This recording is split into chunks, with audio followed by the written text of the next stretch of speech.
сразу в тизере, он выкинул все, микрофон, ушел, короче, из помещения, да. Ну, красавчик, ну, молодец. Вот сегодня как бы в медиапространстве все дозволенности. А синий трактор тоже более возрастная группа? Да, не надо. Вырезают маты и так далее, все остальное, это для того, чтобы поменять запрос. Так-то мы просрали почти все, это понятно. И запрещая, не запрещая ему какую-то деструктивную музыку, он не бросит пить, потому что у него проблемы. На нас уже смотрят со словами, типа, ребят, вы что-то засиделись.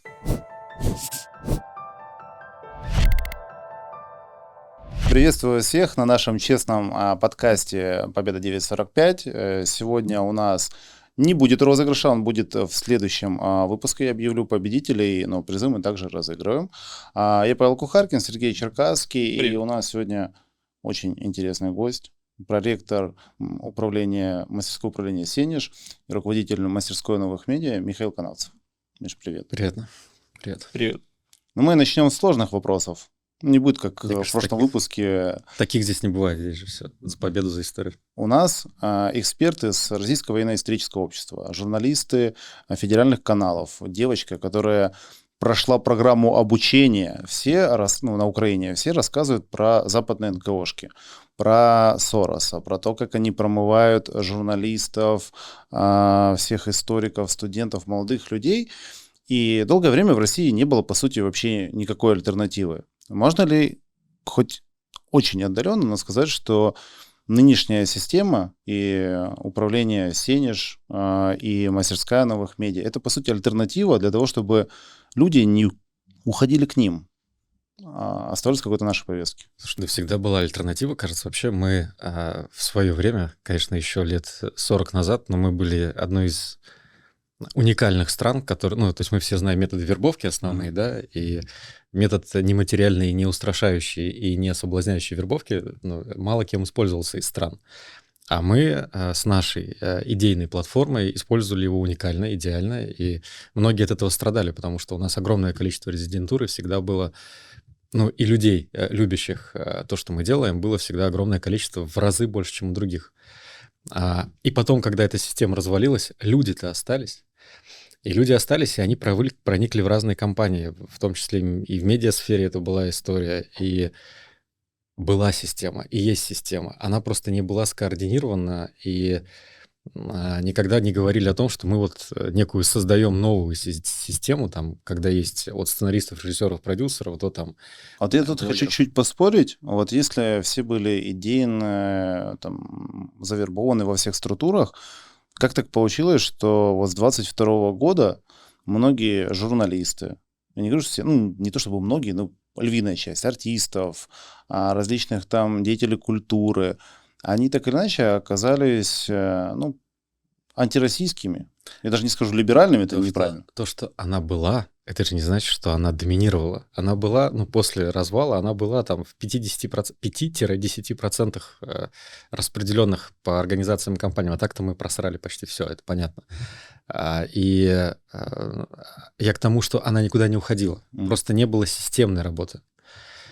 То, что мы сейчас пытаемся создавать, и говоря мы, я не имею в виду только мастерскую новых медиа, а то, что, мне кажется, что примерно 2-3 года назад в России, не знаю, или повязка Майя, или Шоры, или как-то вот на системную работу по смыслам, ценностям, нарративам, как хочешь так называй, она как бы прям какой-то у всех, как это называется, возбуждение пошло, что, на эту же тему надо работать. То есть это же реально как-то неопыленный куст, погнали. И много-много-много проектов сразу появилось там от и до, которые вдруг захотели этим системно заниматься. Мы просто один из таких проектов, у которых задача объединить все медиасообщество страны, а это всего лишь один из элементов вербовки. Просто сегодня, как кажется, мы слово вербовка условно в кавычках используем, да? Сегодня это, как кажется, один из ключевых, потому что медиа стало намного сильнее, чем раньше. То есть Интерньюз раньше тоже был, но его значимость не такая большая была, как сегодня медиа. Интересно, ты сказал, что есть еще какие-то проекты. У меня, если честно, на слуху мастерская новых медиа всегда вот была после 22 года. То есть я слышал и всегда задавался вопросом. То есть такие мои любимчики, инагенты, там типа Варламова, Кац, которые уже как бы известно, да, что они финансировались там из разных НКОшек американских. И в них воспитывали, получается, таких ребят, которые скажем так, у них не было никакого опыта работы, да, из них какой-то определенной работы, из них сделали блогеров, накачали их медийно и как будто бы их готовили сразу на следующий этап становиться, значит, захватывать власть в России, то есть становиться мэрами, потому что и Кац баллотировался, и с Варламовым они вместе шли, с Навальным, все как бы террористы, экстремисты, инагенты, вот.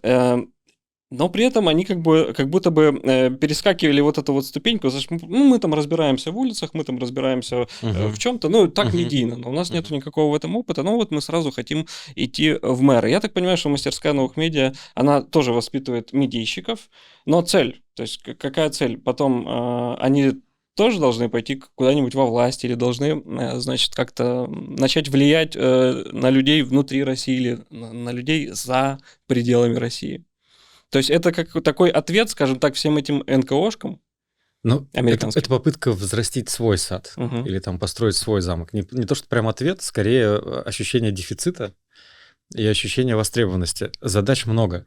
И, конечно, если у человека в задатках изначально есть желание идти во власть, мы его останавливать не будем. Ну, то есть, если он изначально хотел всегда быть там в исполнительной, законодательной, где-то еще, да, пожалуйста, ну, мы где-то там вот создаем сообщество, где люди между собой друг другу напоминают, зачем они все здесь соблазились на этой планете, а дальше кто куда хочет, то туда идет. И... Извини, что перебил. А нормально ли это, что у нас, по сути, вот есть такой эффект, только человек набрал чуть-чуть медийного веса, его сразу даже сами люди сватают в мэры, там, президенты. Да, вот пример там Бони, Кати Гордон мы сейчас не берем. Есть огромная аудитория, которая симпатизирует, есть те, которые считают, что неправильно. Но я читаю комментарии, и многие не позицию поддерживают, а сразу вот на следующие выборы тебя в президенты, на следующие выборы там минимум, не знаю, губернатором становись. Нормально, может быть, наоборот, стоит стопорить тогда людей, которые из блогера хотят сразу стать. У нас достаточно, ты же знаешь, сложная система отбора, и кто попало, не пройдет. Ну, то есть это вот эти барьеры, которые выстроены там же и на логику, и там на желание сделать. Очень большой барьер, я всегда удивляюсь, как Паша его прошел, но очень этому рад. Это про то, насколько ты хочешь изменить окружающий мир в лучшую сторону. То есть, и это прям и в интервью, и в вопросах, и если человек к нам идет, который яшечка, вот мое я, давайте сделаем его больше, там, то такие не проходят. А если у человека есть запрос на описание окружающего мира, запрос на его изменения, я это к чему? Мне кажется, что если кто-то от мастерской куда-то захочет идти, то, ну, во-первых, мы рекомендацию дадим в плане, что да или нет, надо или не надо, ну, или насколько быстро надо, насколько он нужен, этот человек, в конкретном месте. А во-вторых, ну, я с тобой согласен, что если это просто человек с улицы, медийный, типа там вот перечисленных тобой, конечно, ему туда там делать нечего, потому что вопрос управления — это не вопрос балабола, но это вопрос системщика. Там. А сегодня это вообще вопрос кибернетика. Ну, то есть кто-то может управлять сложными системами, и блогеры и кибернетики очень часто в разных весовых категориях. Но, с другой стороны, есть и успешные примеры, когда люди за счетом своей медийности реально могут решать огромное количество вопросов. И не каждый человек, который прошел, скажем так, классическую школу, является профессионалом своего дела. Это не важно, там, управленец, политик, министр и так далее. Ну, бывают такие люди, что ну, просто профнепригодные. По твоему мнению, где эта черта, когда человек реально способен качественно влиять на процессы? И я почему так спрашиваю? К сожалению, мы видим, что у наших оппонентов это получается. То есть они выбирают этих людей, и они качественно влияют, точнее, некачественно влияют на людей. Ну, качественно для их там, каких-то показателей и так далее. Ну, тут несколько вариантов. Один вариант хороший — это команда. То есть если человек, как мы представляем, всадника на коне, и команда — это и конь, и вот эти латы все, и руки, и человек, хорошо умеющий говорить, это острие копья. Если вот это вот все есть, то тогда это отлично. В мастерской такие команды часто формируются. Когда человек приходит один, яркий и живой, находит еще 3, 4, 5 человек. Вот сейчас у нас на «Лидера России» команда, по-моему, подалась около 30 команд. Ну, которые сформировались сами по себе, просто ребята, которые говорят, а что я один, давайте вместе. Ну. А бывает, что, правда, человек, который уже приходит к нам на мастерскую, а у него на месте уже многое схвачено. То есть, допустим, там есть у нас несколько регионов, где один человек, он и жнец, короче, вот все в себе сочетает, да, и уже большая система связей, которую он готов координировать. Тут, правда, случаи совершенно разные, но умеем ли мы это сегодня системно выстраивать социальные лифты? Наверное, не всегда. И пока еще есть куда расти, много есть куда расти. Я просто почему, извини, что я просто почему спрашиваю, вот я последнее время, да и у нас в выпуске, они такие больше за советские, то есть против очернения там всего там советского, как это у нас любят делать. И когда ты начинаешь читать биографии многих выдающихся лидеров и в разведке, и в армии, и в целом руководителей, они по большей части, великие люди, как раз пришли совершенно с другой сферы. И там себя выстроили. То есть, по сути, самые деструктивные люди — это как раз, которые прошли именно партийную линию и, по сути, страну обрушили. А самые эффективные, которые страну построили, это люди, которые еще вчера были при царе-батюшке вообще безграмотными. А, ну, скажем, в средние годы это кто-то руководил колхозом, кто-то просто там талантливый актер был и потом возглавил там и разведку и все остальное. В истории у нас были прям очень разные периоды. Я вообще сторонник того, что уже с приходом Хрущева вся система Советского Союза стала рушиться. То есть, и это была одна из первых революций, да, когда вся предыдущая команда была практически зачищена. Там, а я читал биографии всей этой команды и восхищаюсь ими, теми ребятами. А Хрущев и его команда — это такая конъюнктурная бюрократическая элита, которая, по сути, и произвела этот переворот, когда вдруг партия стала не воспитывать сильного человека, а воспитывать стала бюрократа, конъюнктурщика, ну и много кого видим, но запал был, и как раз запал был с земель. Люди, которых выбирают прямым голосованием, кто пойдет? Петрович пойдет. Почему? Да он, смотрите, порядок навел он везде. И этот человек едет, и, конечно, он адекватный, потому что его люди выбрали прямым голосованием в открытую. А вот эти ребята, которые там, сынок, тебе пора, там, или внучок, тебе пора, конечно, они вот были такие, как-то внутрипартийные дипломаты. Как нам не скатиться вот в такую же историю, чтобы у нас просто чей-то сын, чей-то хороший друг, хороший человек, а хороший человек — это не профессия, вот как раз не занимали место у талантливого человека? Это, на самом деле, сложные вопросы. Слушай, мы, на самом деле, приходим уже, по-моему, в такую систему, когда родители, которые хотели бы поставить своих детей на какие-то хорошие места, просто не имеют этой возможности, потому что дети, особенно дети элиты, массово деградируют.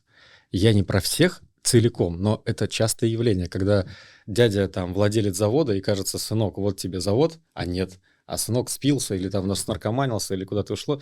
И это массовая история. И тут как раз вот мы приходим к вопросу о влиянии медиа. Ну, то есть, потому что многих детишек сегодня воспитывает медиа. И вот эта вот конструкция, она часто для элиты непредсказуема. Поэтому мы уже пришли к новому виду естественного отбора. Да, и наша задача просто сделать так, ну, как мне кажется, в том числе наша с вами задача и таких подкастов, сделать так, чтобы в этом естественном отборе было больше оазисов, где люди могут хоть чуть-чуть пропитываться каким-то полезным рассолом. Это как в том меме: тяжелые времена рождают, значит, сильных людей, сильные люди делают хорошие времена слабых. Слабые времена делают плохих людей. К информационке я бы вернулся бы. Вот интересно, с точки зрения информационных войн, которые сейчас ведутся, и мы постоянно это обсуждаем, и в истории, и в медийке. И если мастерская новых медиа — это такой как бы островок, который внутри России, да, работает и взращивает медийщиков, то если мы посмотрим на гранты западные, на институты западные, типа какого-нибудь там экстремистского Еля, признанным там тоже запрещенным, короче, вот, у них, значит, позиция, что они воспитывают политологов, медийщиков, блогеров с определенной, значит, программой в голове, антироссийской, и работают на экспорт. То есть поставляют их, по сути, нам. То есть там если посмотреть, все вот эти Волковы, Зыгори и так далее, они все там в этих университетах все это проходят. Вопрос, а у нас как бы другая ситуация, да, у нас раньше никто не делал ставку на медийщиков, на блогеров, на политологов, да, у нас в основном ставка там на инженеров, что в принципе тоже правильно, на там медиков, еще на айтишников, да, и потом эти люди уезжают, собственно, за границу. И у нас идет такой неравноценный обмен. Они нам гуманитариев, которые хотят нас перепрошить, а мы им как бы людей дела. И вот вопрос, нужно ли нам заниматься экспортом таких вот идеологических людей, например, в ту же Украину, в ту же Белоруссию, в ту же там Молдову условно, или, может быть, мы уже занимаемся этим? Может быть, ты знаешь, ведется какая-нибудь работа? Или твое мнение? Слушайте, ну, у меня такое, может, немножко как альтернативное молоко, альтернативное мнение. И я, честно, я делю условно людей по уровню гнидастости. Да? То есть вот самая низкоуровневая гнида — это тот, кто детей наркотиками скармливает. Мы когда-то в свое время там работали против одного иностранного фонда, который, по сути, его сотрудники занимались здесь тем, что под логикой профилактики там заходили в самые, это еще древние времена, еще до появления ФСКН, в самые нижние слои, и как бы детей, по сути, подсаживали на наркотики. Да? Вот это прям, ну, понятно, у них там трафики, у них там вот это Афганистан, все это. Вот это прям уровень гнидастости топ. То есть там уже как бы никакого рая ничем не пахнет. А дальше оно поднимается как бы до уровня того, что если ты вот этих вот берешь условных там социологов, политологов, которые книжки пишут там, они же ведь правда верят, и они верят, что они делают мир чище. Да, и где-то, вот как ты правильно сказал, просто вот нужно разобрать вот его алгоритмическую базу и найти тут 2-3 программки, которые сбоят. То есть я это к чему? Что вот с этими там ниже 50 работать уже бесполезно. Ну там 50% гниды, да, 50% те, кто вот пытаются, правда, сделать мир лучше. Вот все, туда суваться не надо. А вот про этих я бы немножко по-другому подумал. Мы не должны против них воевать, а мы должны, по-моему, придумать новую объяснительную модель, и такую объяснительную модель, которая позволит их вписать. Потому что они точно так же ищут в интернетах, в GPT-чатах и во всяких других историях, а почему это так? А какая концептуальная модель? Всякие умные вопросы задают туда, и там важно начать выходить нам. Ну, то есть, условно, вот в свое время появился Кропоткин, да, и ведь Кропоткин на голову выше Дарвина. То есть его история о взаимопомощи как факторе выживания, она на голову выше, чем теория Дарвина.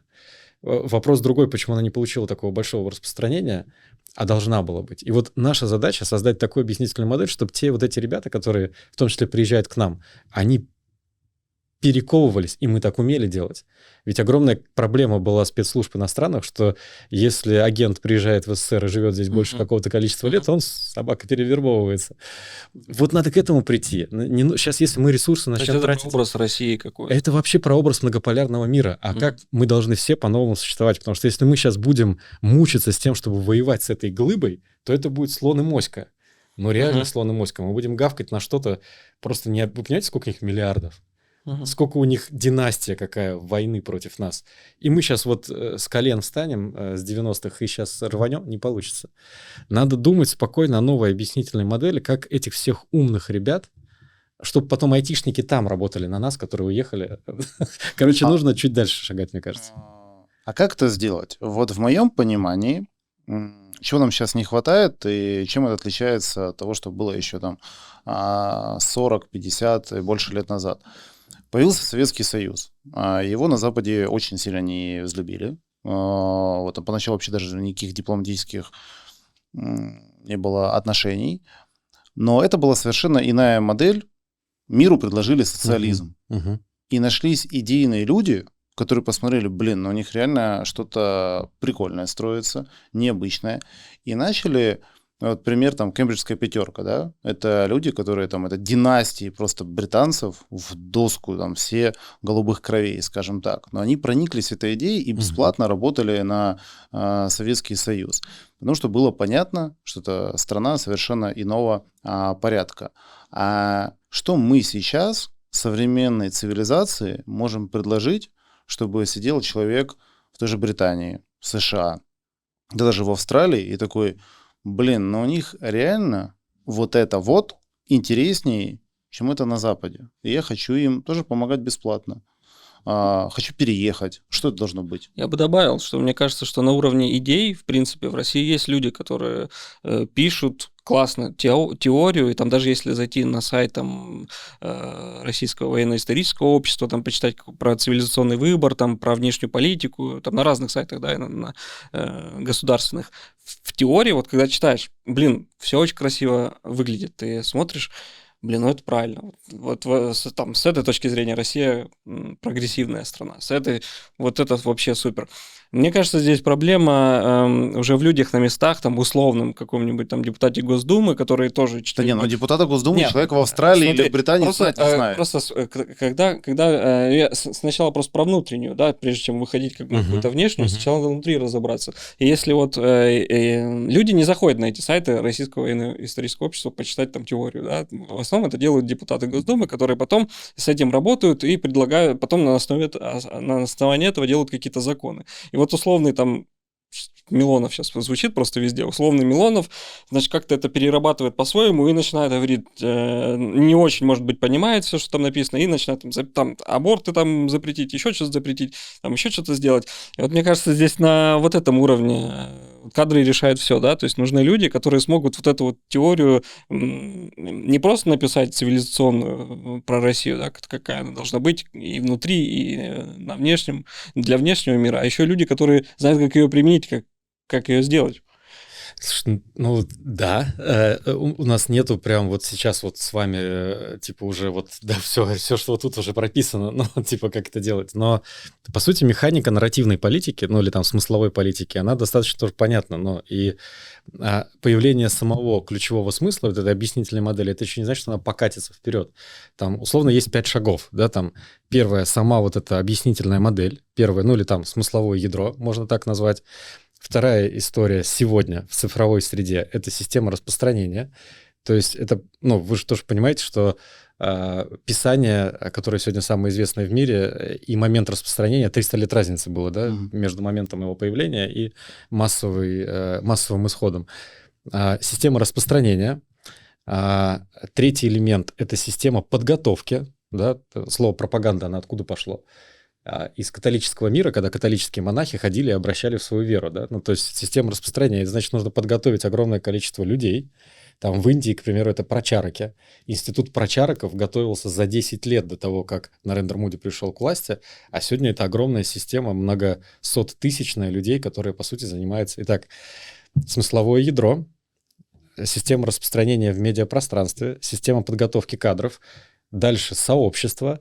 Сообщество — это, по сути, консолидированная индустрия многоуровневая, которая готова, понимая все 3 предыдущих уровня, системно реализовывать на местах эту историю. И 5-я конструкция — это институты развития. То есть, ну, это, по сути, и деньги, и фонды, и вот это вот вся там нормативы, ну, короче, законодательно. Вот это вот если мы эти 5 вместе собираем, сегодня они, конечно, не собраны. И понятно, что там, Паш, ты спросил больше про вот это смысловое ядро. Да, ну я сижу, я просто к чему? Вот мы многие страны ближайшего зарубежья теряем. Вот я это прям вижу по общению, когда я приезжаю. Я думаю, а что я должен сделать, чтобы этот человек сказал, блин, реально я за вас, чем помочь? А поколению, которое 40+, им понятно, они по большей части, кто-то учился в России, где-то родственные связи, но молодому поколению, например, сложнее понять, чем завлечь. Я долгое время думал лично, что это могут стать именно культивирование традиционных ценностей, когда там просто какая-то содомия началась на Западе. Но это как одно из. Да, но потом пришел, например, Трамп, и он запретил у себя там тоже это. Он и, по сути, мы уже перестали выделяться на фоне. Не УТП уже, да? Да, и я, по сути, не могу понять, что мы должны сделать. Я поэтому и добавил, что надо внутри сначала, мне кажется, сделать, чтобы прям кайфово было. Вот, и тогда... Вот есть вероятность, что нет. Объясню, ну, моя позиция. Это просто позиция, да? То есть я считаю, что пока... Самая красивая и четкая конструкция, которая сформулирована, это правда конструкция многополярного мира. И это мы уже выносим то, что мы выносили внутри, на внешний контур. Но в чем логика? Вот мы сейчас, если взять там огромное количество разных статистик, представьте, от статистики развития искусственного интеллекта по разным странам до статистики капитала и на что он тратится, там, до демографической, ну, короче, возьмем кучу статистики, и мы увидим, что Россия мало где наверху. То есть Россия часто в серединке, либо снизу, там, ну, я не говорю про олимпийские медали, но, короче, вот берем всякие эти штуки, и мы сегодня должны в том числе задействовать силу наших партнеров. То есть, а это значит, что объяснительная модель, которую я ее так называю, не знаю, как ее по-другому попроще назвать, но вот объясняющее вот это вот смысловое ядро, оно должно сразу понравиться индусам, оно должно сразу понравиться китайцам, оно сразу должно понравиться индонезийцам и нескольким африканским странам. Ну вот если мы такую штуку сделаем, а социализм он был именно такой в свое время, да, хотя мы понимаем, что социализм это вообще 17-18 век, и это Франция. Ну, то есть мы уже потом это просто осмыслили и все такое.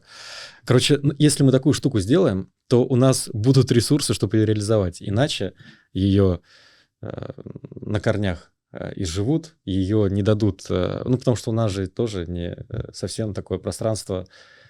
Вон Кеннеди когда-то придумал что-то хорошее, быстро же не стало, потому что конкурентная зона влияния. Поэтому, мне кажется, изначально нужно диверсифицировать или как конструкцию, которую придумывать, сразу делать на всех. И многополярный мир — это обалденная конструкция на всех.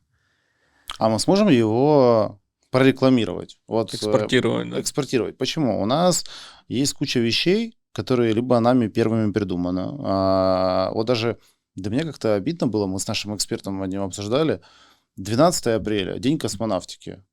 Вот мы как будто бы его как-то не допразднуем. А по сути это мы сделали первый такой шаг вообще в другую цивилизацию, в другую парадигму. Про Илона Маска знают все. Про Дарвина знают все. Про наши продукты практически никто ничего не знает. И мы сами у себя их не прорекламировали, а на внешний контур. Вот многополярный мир, казалось бы, это всем должно быть очевидно, предельно ясно и понятно. Но вот сидит условный, ну не знаю, там, президент любой там страны африканской, там Ганы, вот сегодня проходил мимо посольства Ганы, и он такой думает, слушайте, ну вот они предлагают многополярный мир, там уважение прав, все остальное, а зачем оно мне надо? Я сейчас буду, не знаю, молиться на одного гегемона американского, продавать там пиццу, колу, гарантирую себе лично, не народу, а себе лично сытую старость. И, в принципе, мне все ок. Зачем мне это шатать, турбулентность, может быть, провоцировать тех, кто с этим не согласен? Как его заставить вот прям поверить в эту идею? Мне кажется, многополярный мир звучит круто, но не все это понимают. Точно не все. Да и мы конструкцию глубоко не продумали. Ну, чтобы прям и... Но, с другой стороны, она расхватывается, как горячие пирожки. Ну, то есть, правда, количество стран, которые, слыша эту конструкцию и вот взвешивая на весах гегемон и многополярный мир, просто потому, что в каждом человеке есть ядро справедливости, просто в каком-то народе больше, в каком-то меньше, он просто взвешивает, и у него как бы ну, многополярный мир тяжелее, ну, то есть основательнее, интереснее. Но, правда, мне кажется, это штука, с которой сейчас уже наши политики ездят достаточно, не понимая глубоко часто прям на чем это основано, но, по сути, это взаимопомощь. И у нас в опыте есть хорошее, мы тоже можем это говорить не просто так. Вы же знаете, что такое СЭФ, допустим, был, да? Вот книжечка, которая стоит там пока еще на Кутузовском. СЭФ — это же Совет экономической взаимопомощи. Чем мы кардинально отличались от... Почему так хорошо расширялся советский блок? Потому что мы приходили в любую страну и говорили, смотрите, можете от гегемонов кредит, а можете от нас без кредита. Просто вот вы, что вам надо? Они говорили, у нас нет дорог, школ, что-то еще, пожалуйста. А что у вас есть? У нас есть табак, там что-то, мы завод, что... То есть, по сути, это была система, когда нету кредитов, когда мы приходим и даем с достатком, ну, то есть намного больше, чем надо, в надежде на то, что через какое-то время сама система, развиваясь, начнет отдавать. Это отличный пример синергии. Ну, то есть, когда... и таких примеров много, да, ну, то есть, спрашивается, зачем мы строили столько школ? Да ничего себе. Смотрите, мы там потом вот эту всю систему пятиуровневой нарративной политики внутри выстраивали. Это как анекдот такой раньше был, что поймали аборигены, американца, француза и русского, и вождь племени говорит, так, американца, он толстый на обед, француза давайте на завтрак, а русского не надо, если вместе учился. Да. Но в долгосрочной перспективе, вот я сейчас тоже так в последнее время задумался, Есть то поколение, которое еще прошло вот это вот совместное, да, там помощь экономическую, мы обучили огромное количество людей, и вот они еще по старой доброй памяти с нами. Есть поколение, это тех, для кого дата 9 мая и Победа — это прям сакральное. И пока Россия это поддержит, пока мы это отмечаем, пока мы ценим наше прошлое, эти люди с нами. Но учитывая ту лавину искажения истории, всего того, что против нас льется, вот новые поколения, а вот у нас был там недавно подкаст, то, на чем учат, их это вообще не держит. У них нет советской связи, у них нет, скажем, сакральности, ее просто размывает в той же Молдове, Украине, связанной с 9 мая. И что тогда остается? Да, тут вопрос, наверное, насколько глубоко это в подкорке есть. Я вот, там жил тоже, да, и в разных странах за границей.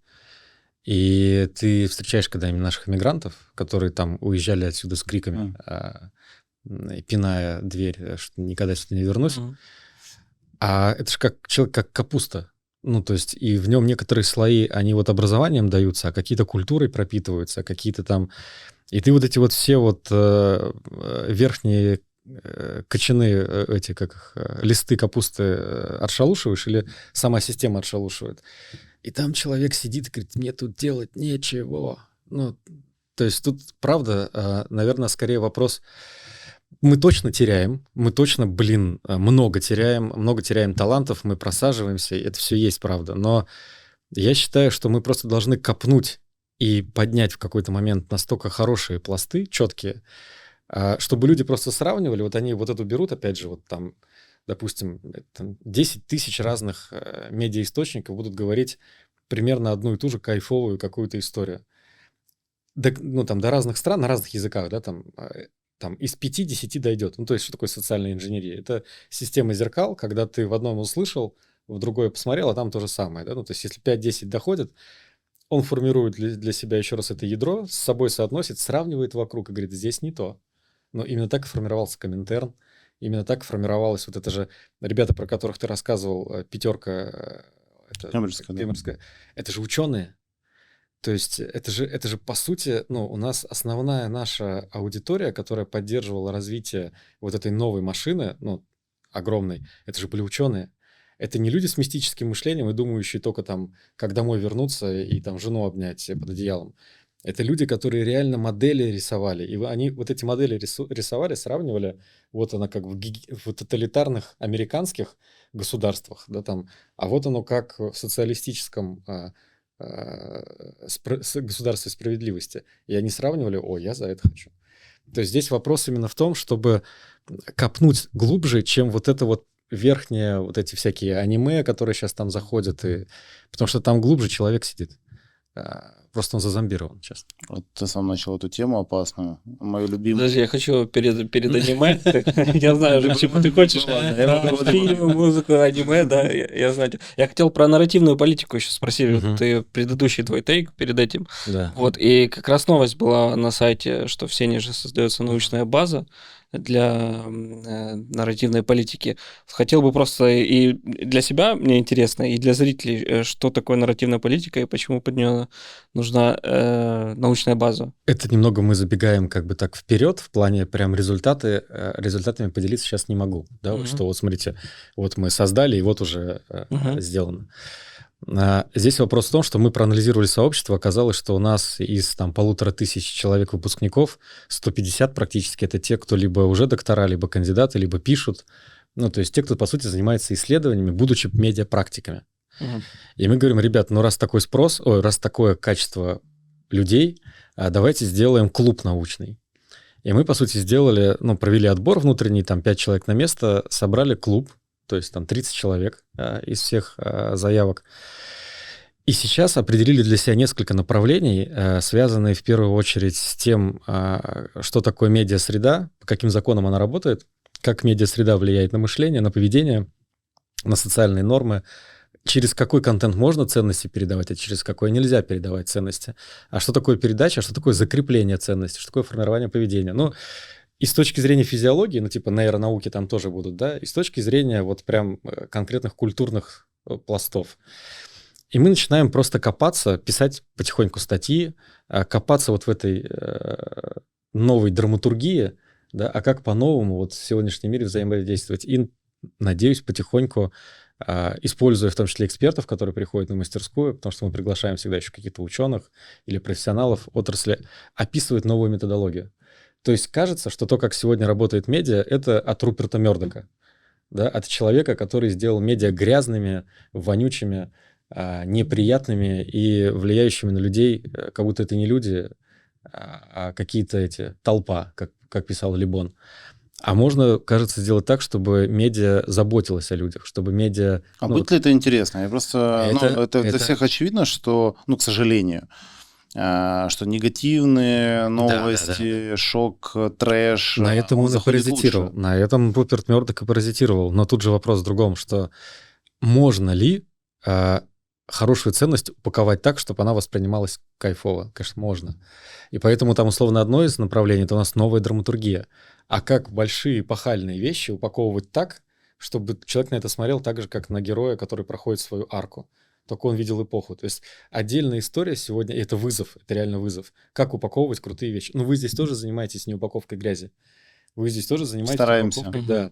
И у вас же получается, то есть тысячи, сотни, да, но если мы сейчас подрались бы, у этого просмотров было бы больше. Я, в детстве окна смотрел. Сейчас это вы бы популярно. Не на ту аудиторию работали просто. Да. Просто аудитории умной всегда меньше, но это значит, что ее можно расширять. И не значит, что ее нельзя расширять. Я просто смотрю, сейчас Красовский ходит по интервью, и там каждое интервью, значит, начинается с того, что он там, значит, нагрубил, у него было со Стасом Айко просто из Собчак. Значит, со Стасом Айко просто сразу в тизере он выкинул все, микрофон, ушел, короче, из помещения, да, и потом уже дали там небольшое интервью, которое было до этой ссоры. Собчак то же самое, то есть это, в принципе, сейчас применяют. Короче, это будет сложно. Но я думаю, на это есть запрос. Ну, я понял, это прикольно. Как раз можно и перейти к теме музыки и фильмов, то есть это, по сути же, упаковка. Это смыслы, которые транслируются в искусстве. Так сложно звучит. Классно. Я, например, не могу большую часть продуктов, которые мы создаем, назвать искусством. Это такой одноразовый ширпотреб, большей части деструктивный. И вот я тоже не понимаю. Последние годы фильмы, которые мы снимаем,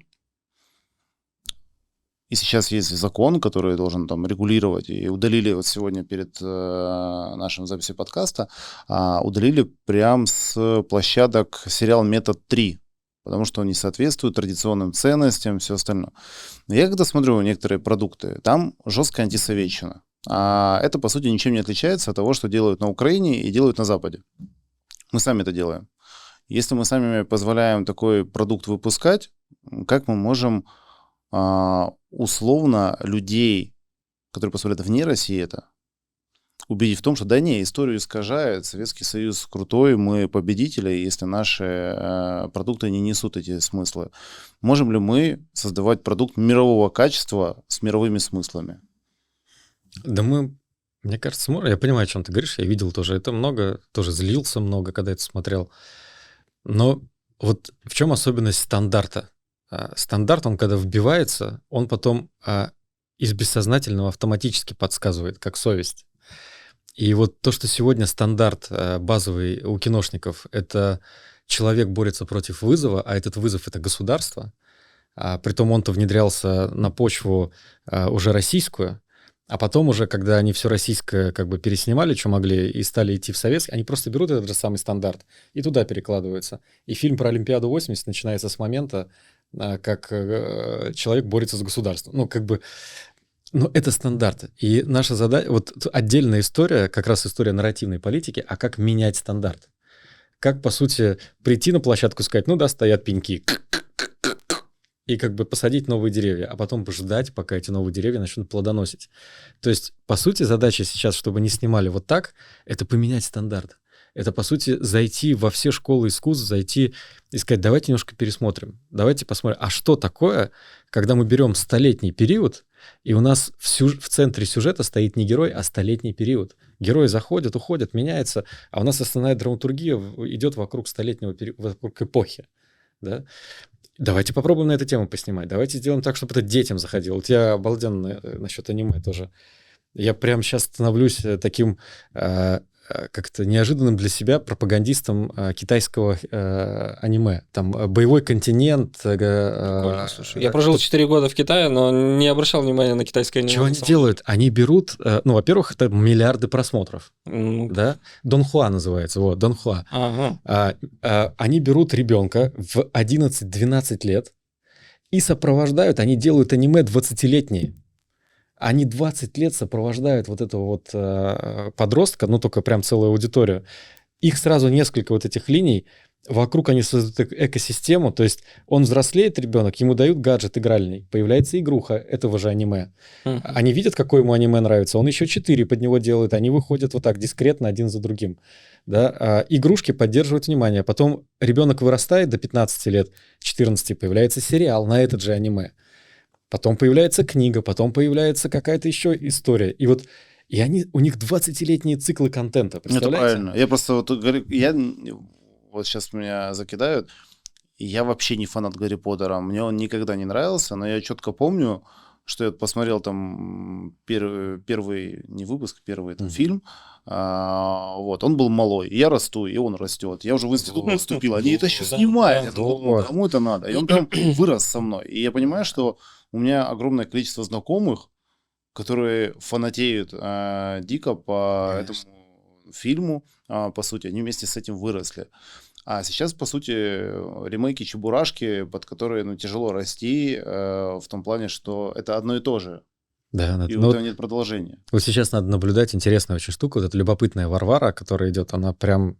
То есть вот они снимают сейчас 3-й сезон. Они взяли ребят как раз в переходном возрасте вот этом и начинают их вести, а там, такой сценарий классный. Короче, я надеюсь, что будет появляться и у нас такие истории. Пока рынок пуст, делай, что хочешь хорошее, вбрасывай, и уже можно будет есть на что ссылаться. Если перейдем к музыке. Да. У нас сейчас новые законы немножечко защищают инфополе, то есть вырезают моменты с матами, вырезают моменты со всякими запрещенными веществами. Да, но я хотел бы немного сместить тему, акцент. Вот ты говоришь, что нужно там как менять подходы к фильмам и так далее. Вот это же, вот сейчас, допустим, если посмотреть чарты, которые у нас российские, там и украинские, неважно, и даже если посмотреть американские, там то же самое. То есть я заходил, слушал, европейские. Идет везде песни про деньги, про, как это называется, кэш, забыл, про деньги, и там iPhone купи, чемодан. Короче, потребление, да? Да-да-да, iPhone купи, сумку. Про богатую жизнь такой лакшери. Да, про сумку плати и так далее. Если взять, там, допустим, советские там песни, открыть какого-нибудь Магомаева, посмотреть текст, то есть там глубокий смысл. Не умею с Магомаевым. Если он уже не к Бойки, но... Сейчас, да. Глубокий смысл, да, то есть это, я не знаю, небо и земля, это что-то несравнимые какие-то вещи, но... Как будто бы это же просто запрос в обществе, как будто бы это какая-то рыночная экономика. То есть люди сейчас... Rich Flex, вот я вспомнил, Rich Flex. Им нравится сейчас всем Rich Flex. И поэтому, соответственно, скорее всего, и авторы занимаются этим Rich Flex. Или ты по-другому считаешь? Запрос точно можно формировать. То есть, на это просто уйдет время. Да, подстраиваться под то, что есть, или вот, как Паша сказал, делать всякую деградационную чухню, ее просто легче. Просто она будет проще заходить. Но запрос формировать можно. И что самое, кажется, важное понять, и что должно стать фильтром, если мы просто скажем, что да, ребят, и объясним, и научно докажем. Вот это отдельный вызов, который сейчас стоит, что любая песня — это система проговаривания модели поведения. Любая песня — это система проговаривания модели. Ты, когда пропеваешь это, по сути, мантра. Ты себя кодируешь. И понятно, вот это вот все, когда вот дурацкое пропевается, то есть, что такое было Yellow Submarine у Beatles? Это, по сути, опуститься в наркотический мир. То есть, это история продюсирования Beatles, она была напрямую связана с историей продюсирования LSD-25. Да, и напрямую была связана с задачей правительства убрать молодежь с политической арены в дома, где они могут спокойно погрузиться на своей желтой подводной лодке вот туда. Это же была модель проговаривания смыслов, да, определенно. То есть система проговаривания модели поведения. И сегодня мы должны просто это видеть. И если дети поют какую-то песенку, мы должны просто как бы понять, вот эта вот песенка, когда ее повторяют, они после ее повторения с окна спрыгнут, они после ее повторения пойдут мальчиков искать. А вот я поспорю. Подожди, я подожди, я тоже у меня вопрос. Нет, про методы. Вот я хотел... Подожди, вот я конкретный пример. Давай. В мое время мы росли, появилась группа «Тату». Был образ лесбиянок. Они пели песню «Мальчик гей». У меня нет статистики, сколько девочек, посмотрев на них, стали лесбиянками, сколько мальчиков, пропевая эту песню, стали геями. Хотя это было в топ хит-парадов. Причем дошло до того, что «Тату» пытались отменить на конкурсе Евровидения за чересчур провокационные вещи. Но они же какой-то, не знаю, прям корреляции есть, конечно, есть корреляция. Да. Первая, самая простая корреляция — это повторение образа. Какое количество девочек после тату стали одеваться так же, как эти девушки? Огромное количество. И те же самые юбки, и те же самые кофты, и те же самые прически. А дальше уже вопрос в том, что если они в клипах, в том числе в видеоклипах, делали какие-то действия, эти действия разрушали те культурные нормы. А понятно, что у кого они крепче, разрушается сложнее. Что такое культура? Культура — это табу и ритуалы. То есть что запрещено и что можно, и что является нормой. Что такое разрушение культуры? Это когда, по сути, ты демонстрируешь иную модель поведения и показываешь, это нормально, я так делаю. И те, у кого скрепы были мощные, ну, то есть культурные традиции, там, папа, мама, бабушка, дедушка или просто нормы жизни, они не поддавались на это. А все те, у кого вот этой скрепы не было, они максимально быстро входили в эту конструкцию. И тут понятно, что, во-первых, не все слушали тату, во-вторых, не все шли за ними с открытыми глазами, а дальше из тех, кто шли, мы можем уже наблюдать корреляцию. Вот тут уже вот можно научно исследовать, сколько переходило. Но переходили точно. Про методы, как ты думаешь, вот сейчас, я так понимаю, вырезают маты и так далее, все остальное, это для того, чтобы поменять запрос. Но можем ли мы поменять запрос у людей? Не предлагая альтернативу. Да, то есть запретами. То есть насколько не вызовет ли это какую-то обратную реакцию? То есть мы, я так понимаю, законодатели хотят, чтобы мы перешли от рич флекса к каким-то глубоким классным песням, как это было раньше, да, я в принципе за. Но как будто бы мне кажется, что если мы прям будем запрещать и вырезать, то получим какой-то обратный эффект, или нет? Да, наверное, будет обратный эффект, да. Ну, будет обратный эффект. Но как здесь вот конкретно правильно... Наверное, самый простой пример... Ну вот как поменять запрос? Мы берем же ответственность, мы берем ответственность за... Что такое депутаты, которые это предлагают, да, там? Люди говорят, мы делегируем им ответственность за некие... Ну, и там у них уже по разным направлениям они делятся.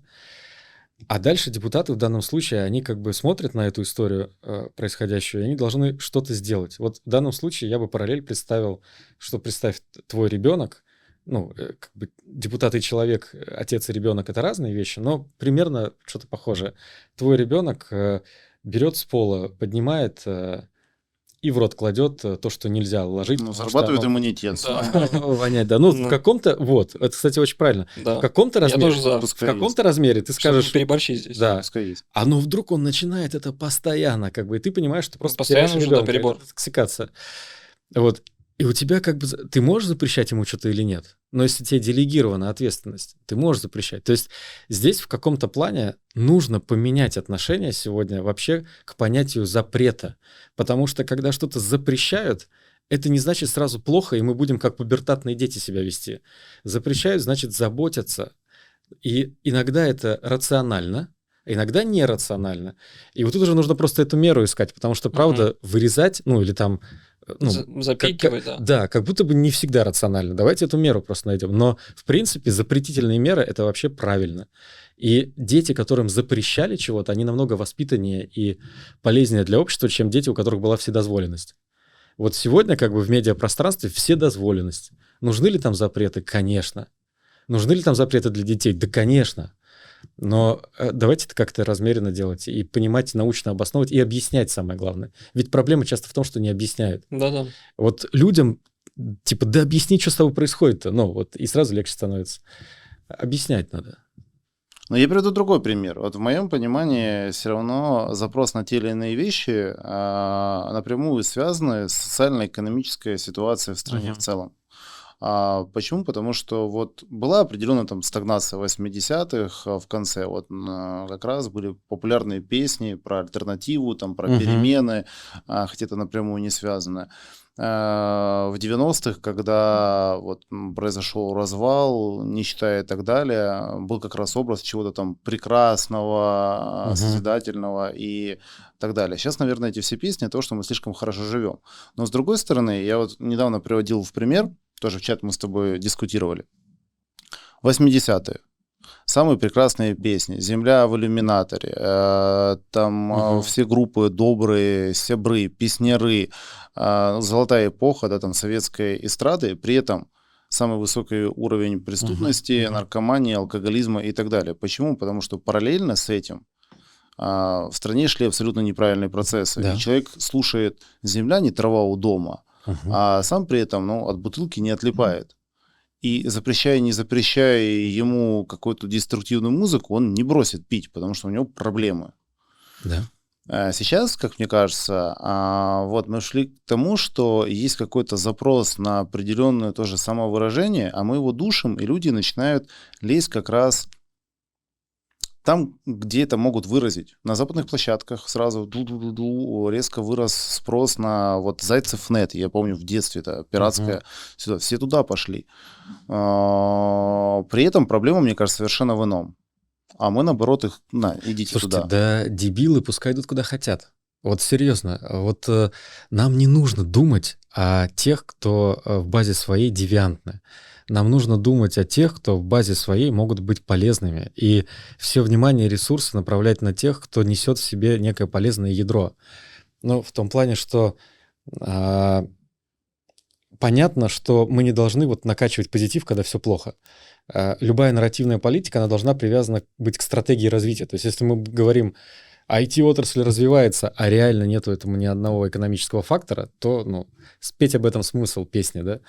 Вот. А если мы говорим о том, что реально происходит, то это хорошо. И нужно находить талантливых певцов, талантливых кинематографистов, талантливых, и чтобы они на год, на 2, на 3, на 5, на 10 вперед, но о том, что реально есть, о тех сильных странах, которые есть. А вот эти, которые лезут самовыражаться, чтобы жопу в экран сунуть, пускай суют. Пускай суют там. Просто тут уже задача, как сделать так, чтобы это не проникло в экран нашим детям. А уж где там они будут самовыражаться и насколько они там будут удовлетворяться от этого процесса, смажем медом с ядом.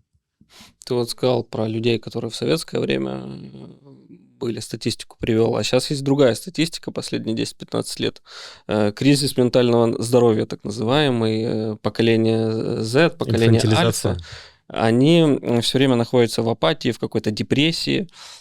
И это не в России, это не связано с войной, а в целом общемировая такая тенденция. То есть это отмечает тренд. Да.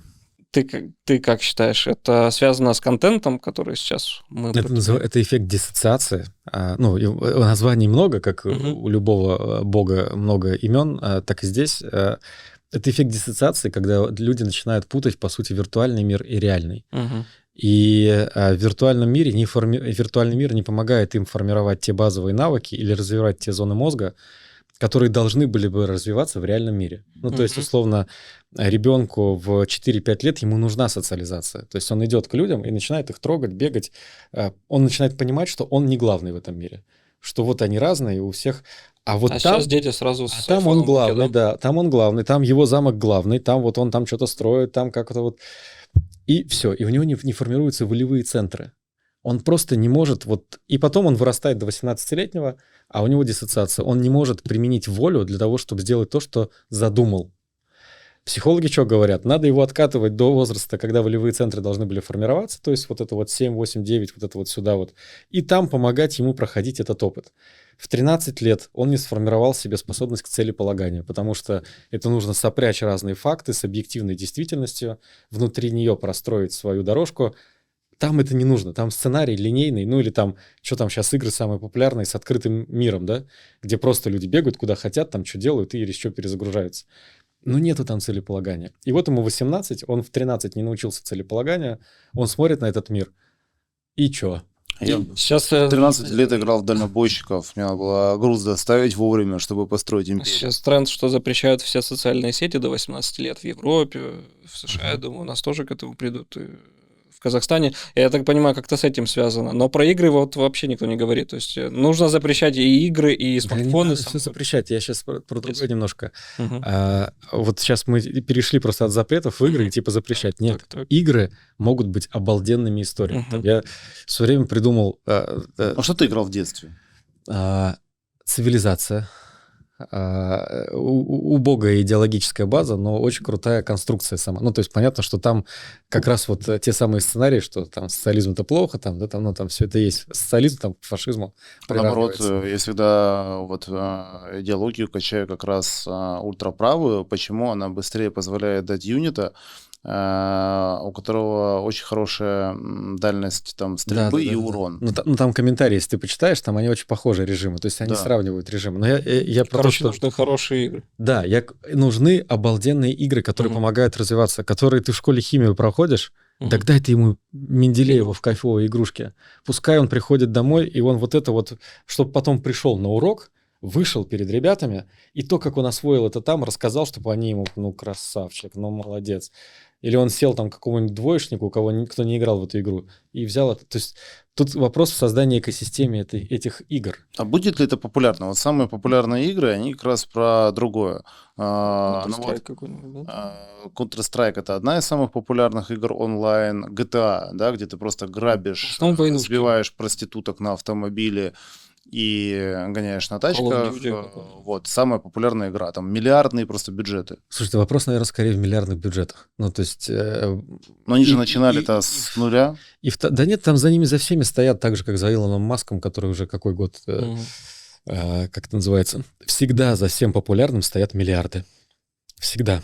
И любую игрушку, любую науку можно сделать... Кроме Кадышевой, за них хоровод. Да. Любую науку можно сделать супер красивый, красочный, и так, чтобы он точно подходил для ребенка. Когда просто помните, как у нас английский язык в школах продвигался? Приходишь на обычный урок, и там засратые учебники, там все стертое, и приходишь в английский, в лингофонный кабинет, у тебя дорогущая тетрадка с картинками, и учитель, который получает в 2 раза еще больше. Еще надо ее купить, там, Оксфорд. Да. И учитель, который получает в 2 раза больше все другие учителя, потому что дофинансируют. И вот так вот это вот делается, и потом люди такие, как вот я на английском хорошо, а тут вопрос во вложениях и в качественных профессионалах, кто это будет доносить. И тогда много может получиться. На нас уже смотрят со словами типа, ребята, вы что-то засиделись. Я думал в конце сделать наш квиз, разобрать нарративы, но у меня появилась другая идея. Быть такой экспромт, импровизация. Подраться. Да. Давай. Эта тема тронула, я думаю, очень многие как раз этим заинтересуются. Вот про воспитание ребенка. Скажут, что на каждом этапе нужно свое целеполагание, где-то волю и все остальное. Вот если брать все то, что есть сейчас у нас в доступе, не про то, что появится хорошая игрушка. Когда-то Сарик Андреасян снимет замечательный фильм, и скажем ему спасибо. Скажем ему спасибо и так далее. Вот сейчас вот у наших зрителей, у многих есть дети разного возраста, ну, допустим, там 3 года. Вот что ему сейчас, какой путь нужно пройти, какой продукт, который есть у нас сейчас. Что посоветуешь? Да, где во что поиграть, где что почитать, где на что обратить внимание, для того, чтобы он вырос к своим 18 не в депрессии тотальной. Таким, как ты. Это самое это какого неблагодарное. Вот используя только все доступное, что есть у нас сейчас. От шамана до чего? До Филиппа Киркорова, до Кадышева. Я когда-то Байкал не нужно рассказывал в детских садиках родителям, как это делать. Вообще сразу понятно, что рассказывать другим намного сложнее, чем делать самому. Это вот прям честно. И то, что... Ну, я сейчас, конечно, скажу несколько таких базовых историй, но это правда очень сложно делать. Говорить это намного легче. Первая важная штука, и опять же, все те, кто сильно по работе занят или что-то еще, им будет это очень сложно сделать. Это до 3 лет в медиапространство ребенка запускать нельзя. До 3 лет... Мультики, ничего вообще. Это потому что до 3 лет, ну, то есть, либо это прям такой вакуум. То есть, не планшет, ничего, да? Ничего нельзя. Телефон не показывает. Нельзя, да. Ну, то есть... Условно, это должно быть аналоговое, не яркое. Если музыка, то натуральная. И почему? Потому что активно работают зеркальные нейроны. Ты ничего не успеешь там интерпретировать. Да? Ты как бы все он увидел, оно зашло, но оно стало частью. Он увидел что-то страшное, оно стало частью туда конкретно. Да? Поэтому это можно делать супер аккуратно. Ну, но для этого нужно быть супер аккуратным родителем. Ну, то есть взять какой-то небольшой маленький 5-минутный сюжетик, спокойный, пастельный, и как бы показать, и что-то вот с ним поиграть потом долго. А «Синий трактор» тоже более возрастная группа? Да, не надо. Вот все, что 0+, это вот, это мое мнение, что не надо. А дальше в чем история? Начало вхождения в медиасреду детей должно сопровождаться переходом по уже имеющимся ритуалам. Ну, то есть, если вы с ребенком привыкли читать что-то и потом проигрывать это, ну, то есть, типа, прочитали про собачку там и кого-то еще, и как песик там кого-то спасает, и вы это проиграли. Потом вот этот ритуал... Я очень плохо шутка родилась. Там про собачку поиграли, книжку почитали 4 года, «Белый бим, черное ухо» посмотрели. Ну, прости. То есть нужно создать ритуал, который потом мы переносим на медиа. Потом медиа посмотрели, какой-то там, ну, спокойный пастельный ролик, и его тоже нужно проигрывать. То есть ребенок должен привыкать с самого раннего детства, что папа, мама или вот кто-то, кто рядом, там старший брат, сестра, это тот, с кем можно повзаимодействовать, когда он что-то внешнее увидел, новое услышал. Это вот базовый, важнейший элемент. Дальше насчет самих медиапродуктов. Нельзя ничего резкое давать, яркое. То есть у меня на телефонах всегда прям, на телевизорах всегда убираю кислотность. Потому что если он кислотное начнет воспринимать, после этого пастельное он не будет смотреть. У него просто, внимание отходит, он привык уже вот это вот, то, что прям дофамин там в бомбу превращает.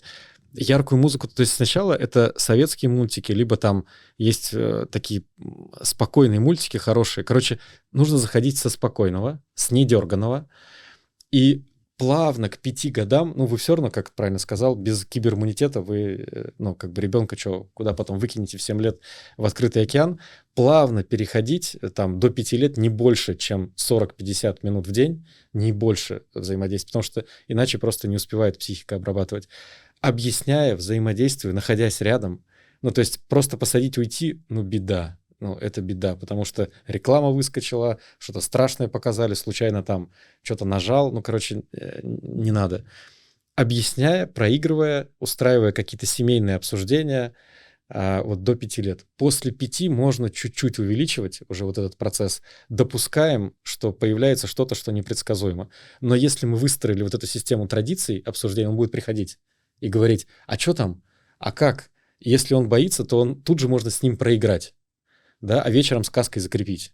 То есть вечерние сказки — это вообще идеальный продукт для рефлексии того, что произошло за день. То есть я сказки придумываю, я, к сожалению, сейчас очень редко их рассказываю детям, но, по сути, пытаясь понять, что произошло за день, вечером ты придумываешь сказку, внутри которой заворачиваешь историю, чтобы он это прожил.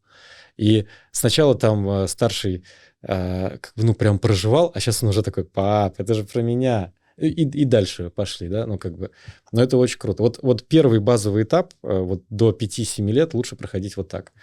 А дальше уже... А сможет ли тогда, контрольный вопрос, в 7 лет, в 7 же в школу, да, идут? Да. Он приходит в класс, где часть детей, абсолютное большинство, с 2 лет с планшетом, монстры, трэш, все остальное, и он такой, как белая ворона, не понимает трендов. С места в карьер, получается. Да, трендов, что есть там, условно, не какой-то супер новый синий трактор, я не знаю, там какие-то То есть собачек, у вас полицейских и так дома далее. может быть одна история, да, он приходит в школу, а там совершенно другая история. Да, и он просто такой теряет определенный момент социализации. может Слушайте, быть. ничего, вообще ничего страшного. Ничего в этом страшного нет, потому что если он привык взаимодействовать со старшим, Мгм. он это придет и проговорит с тобой, а ты, проговорив, поможешь ему выбрать правильную модель, чтобы он внутри... То есть и он будет приходить к тебе раз за разом. А ты же взрослый, а он нет. И они все нет. Мгм. И ты всегда ему можешь сказать что-то на ступеньку выше, чем он понимает. И вот за счет вот этой разницы, как бы, а он ее чувствует и будет чувствовать до 14 лет примерно, да, вот он за счет этого привыкает, он приходит обратно, смотрит, работает, и он доверяет. Доверие подкрепляется. То есть здесь очень важно выработать на старте этот ритуал. Ритуал есть, все, дальше ты его переносишь в жизнь.